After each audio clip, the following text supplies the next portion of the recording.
ओम नमः शिवाय। भगवान शिव, जिन्हें भोलेनाथ, महादेव, नीलकंठ, त्रिनेत्रधारी और कई नामों से पुकारा जाता है, वे केवल संहार के देवता ही नहीं, बल्कि करुणा, प्रेम और भक्ति के प्रतीक भी हैं। वे आदि हैं, अनंत हैं और पूरे ब्रह्मांड की चेतना का आधार हैं। आज की इस दिव्य कथा में हम भगवान शिव की अनंत महिमा, उनके दिव्य अवतारों और उनकी भक्ति से जुड़ी अद्भुत घटनाओं को विस्तार से सुनेंगे। इस कथा को सुनकर हमें शिव जी की कृपा प्राप्त होगी और हमारी आत्मा को शांति मिलेगी। भगवान शिव का स्वरूप अत्यंत रहस्यमय और अद्भुत है। वे गले में नागों की माला धारण करते हैं, उनका मस्तक चंद्रमा से शोभायमान रहता है, उनकी जटाओं में पावन गंगा प्रवाहित होती है और उनका शरीर भस्म से अलंकृत होता है। वे कैलाश पर्वत पर ध्यानस्थ रहते हैं और संपूर्ण ब्रह्मांड के कल्याण के लिए तपस्या में लीन रहते हैं।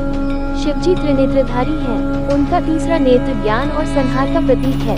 जब संसार में अधर्म बढ़ता है, तब शिवजी अपना तीसरा नेत्र खोलते हैं, जिससे प्रलयकारी अग्नि निकलती है और अधर्म का नाश हो जाता है।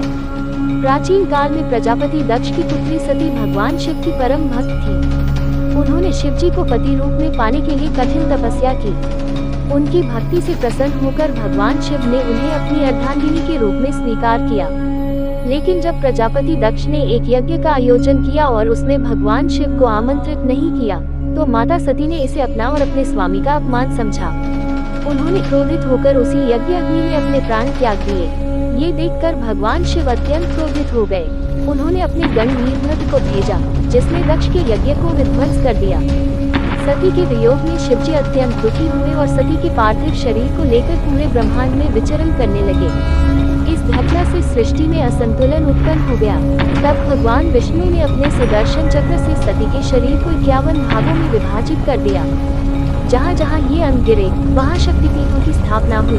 सती के आत्मबलिदान के बाद वे पार्वती के रूप में पुनर्जन्म लेती हैं। माता पार्वती ने भी भगवान शिव को प्राप्त करने के लिए कठोर तपस्या की। उनकी घोर तपस्या से प्रसन्न होकर भगवान शिव ने उन्हें अपनी पत्नी के रूप में स्वीकार किया और दोनों का विवाह धूमधाम से संपन्न हुआ। शिव पार्वती का ये दिव्य विवाह महाशिवरात्रि के रूप में मनाया जाता है। इस दिन शिवलिंग पर जल, दूध और बेलपत्र चढ़ाने से सभी मनोकामनाएं पूर्ण होती हैं। एक बार देवता और असुरों ने अमृत प्राप्त करने के लिए क्षीरसागर का मंथन किया। इस मंथन से अनेक दिव्य वस्तुएं प्राप्त हुई, लेकिन साथ ही एक भयंकर विष हलाहल भी निकला, जिसकी ज्वाला से समस्त ब्रह्मांड जलने लगा। देवता और असुर इस विष से अत्यंत भयभीत हो गए और भगवान शिव की शरण में पहुँचे। अपनी करुणा और संसार की रक्षा हेतु भगवान शिव ने उस विष को अपने कंठ में धारण कर लिया। माता पार्वती ने उनके कंठ को दबा दिया, जिससे विष उनके शरीर में न फैले। इस विष के प्रभाव से उनका कंठ नीला पड़ गया और तभी से वे नीलकंठ कहलाए। लंकाधिपति रावण भगवान शिव का परम भक्त था। उसने कैलाश पर्वत उठाने का प्रयास किया, लेकिन शिवजी ने अपने अंगूठी मात्र से कैलाश को दबाकर रावण को परास्त कर दिया। रावण ने अपनी भक्ति प्रमाणित करने के लिए अपने सिर अर्पित करने शुरू कर दिए। उसकी घोर तपस्या से प्रसन्न होकर भगवान शिव ने उसे चंद्रहास नामक दिव्य तलवार प्रदान की। ये कथा हमें सिखाती है कि भगवान शिव केवल भक्ति से प्रसन्न होते हैं, चाहे वह असुर ही क्यों न हो।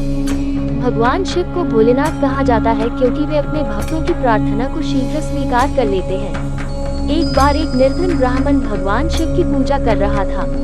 उसके पास शिवलिंग पर चढ़ाने के लिए कुछ भी नहीं था, इसलिए उसने प्रेम पूर्वक जल चढ़ाया। भगवान शिव उसकी सच्ची भक्ति से प्रसन्न हुए और उसे आशीर्वाद दिया। इसी तरह एक बार एक शिकारी भूखा था और उसने अज्ञानतावश बेलपत्र शिवलिंग पर चढ़ा दिए। शिवजी ने इसे भी भक्ति मानकर उसे मोक्ष प्रदान कर दिया। महाशिवरात्रि भगवान शिव की पूजा का सबसे पावन दिन है। इस दिन उपवास रखने, रात्रि जागरण करने और शिवलिंग पर जलाभिषेक करने से विशेष पुण्य की प्राप्ति होती है। ये रात भक्ति, ज्ञान और मोक्ष की प्राप्ति का अवसर होती है। शिव पुराण के अनुसार इस दिन शिवजी स्वयं अपने भक्तों को आशीर्वाद देने के लिए पृथ्वी पर आते हैं। ये रात भक्ति, ज्ञान और मोक्ष की प्राप्ति का अवसर होती है। शिव पुराण के अनुसार इस दिन शिव जी स्वयं अपने भक्तों को आशीर्वाद देने के लिए पृथ्वी पर आते हैं। भगवान शिव की भक्ति से जीवन के समस्त कष्टों का नाश हो जाता है। वे भक्तों के कष्ट हरने वाले, कल्याणकारी और मोक्षदायक हैं। जो भी सच्चे मन से ओम नमः शिवाय का जाप करता है, वो अपने जीवन में सुख, शांति और मोक्ष प्राप्त करता है। हर हर महादेव।